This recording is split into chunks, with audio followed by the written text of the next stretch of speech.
தமிழ்நாட்டில் எம்ஜிஆருக்கு அப்புறம் ஒரு பிரபலமான ஒரு தலைவரா ரஜினிகாந்த் அவர்கள் வரணும்னு நினைச்சார். அரசியலுக்கு வந்து சிஸ்டத்தை மாத்தணும் எல்லாம் பண்ணணும்னு நினைச்சார்.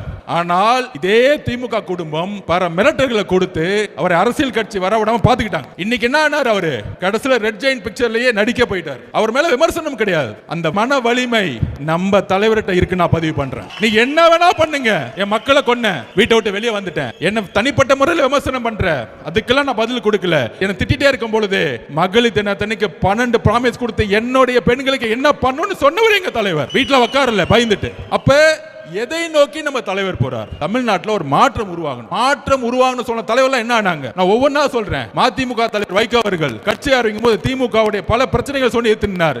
இன்னைக்கு 4 சீட்டு, அதுலயும் 3 சீட்டு உதயசூரியனா, ஒரு சீட்டு அவங்களோட சொந்த சிம்பிளா. இது என்ன கூட்டணி நமக்கு ஒன்னும் புரியவே இல்லை. இன்னைக்கு அண்ணன் திருமா அண்ணன் திமுக கடுமையா 2014 பிரச்சாரம் பண்ணார்.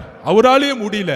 கடைசியில் அங்க கூட்டணி. இது மாதிரி எல்லா தலைவர்களும் இன்க்ளூடிங் அண்ணன் கமலஹாசன் அண்ணன் கட்சி ஆரம்பிச்சு டிவி எல்லாம் உடைச்சாரு. ஆனால் அவராலே முடியல. நம்ம அவரை நம்ம சிறுமைப்படுத்தல. திருப்பியும் திமுக சேர்ந்து ரெட் ஜெயின்ட் படத்துல நடிக்க ஆரம்பிச்சார்.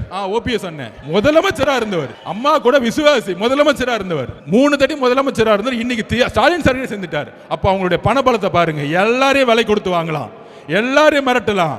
ஆனால் தமிழகத்தில் மிரட்ட முடியாத, விலை கொடுத்து வாங்க முடியாத அன்காம்ப்ரமைஸ் தலைவர் ஒருத்தர்னா எங்களுடைய தலைவர் விஜய் அவர்கள் மட்டும்தான்.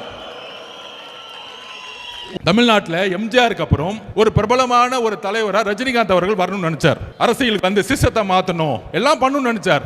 ஆனால் இதே திமுக குடும்பம் பல மிரட்டல்களை கொடுத்து அவரை அரசியல் கட்சி வர விடாம பாத்துக்கிட்டாங்க. இன்னைக்கு என்ன ஆனார்? அவரு கடைசியில ரெட் ஜெயின்ட் பிக்சர்லயே நடிக்க போயிட்டார். அவர் மேல விமர்சனம் கிடையாது. அந்த மன வலிமை நம்ம தலைவர்கிட்ட இருக்கு. நான் பதிவு பண்றேன். நீ என்ன வேணா பண்ணுங்க, என் மக்களை கொன்ன, வீட்டை விட்டு வெளியே வந்துட்டேன், என்ன தனிப்பட்ட முறையில் விமர்சனம் பண்ற, அதுக்கெல்லாம் நான் பதில் கொடுக்கல. என்ன திட்டிட்டே இருக்கும் பொழுது மகளிர் தினத்தன்னைக்கு 12 ப்ராமிஸ் கொடுத்து என்னுடைய பெண்களுக்கு என்ன பண்ணணும்னு சொன்னவர் எங்க தலைவர். வீட்டுல உட்காரல பயந்துட்டு. அப்ப எதை நோக்கி நம்ம தலைவர் போறார்? தமிழ்நாட்டில் ஒரு மாற்றம் உருவாகணும் சொன்ன தலைவர்லாம் என்ன ஆனாங்க? நான் ஒவ்வொன்றா சொல்றேன். மதிமுக தலைவர் வைகோ அவர்கள் கட்சி ஆரம்பிக்கும் போது திமுகவுடைய பல பிரச்சனைகள் சொல்லி ஏத்துனார். இன்னைக்கு 4 சீட்டு, அதுலயும் 3 சீட்டு உதயசூரியனா, ஒரு சீட்டு அவங்களோட சொந்த சிம்பிளா. இது என்ன கூட்டணி நமக்கு ஒன்னும் புரியவே இல்லை. இன்னைக்கு அண்ணன் திருமா அண்ணன் திமுக கடுமையா 2014 பிரச்சாரம் பண்ணார்.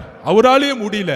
கடைசியில் அங்க கூட்டணி. இது மாதிரி எல்லா தலைவர்களும் இன்க்ளூடிங் அண்ணன் கமலஹாசன் அண்ணன் கட்சி ஆரம்பிச்சு டிவி எல்லாம் உடைச்சாரு. ஆனால் அவராலே முடியல. நம்ம அவரை சிறுமைப்படுத்தல. திருப்பியும் திமுக சேர்ந்து ரெட் ஜெயின்ட் படத்துல நடிக்க ஆரம்பிச்சார்.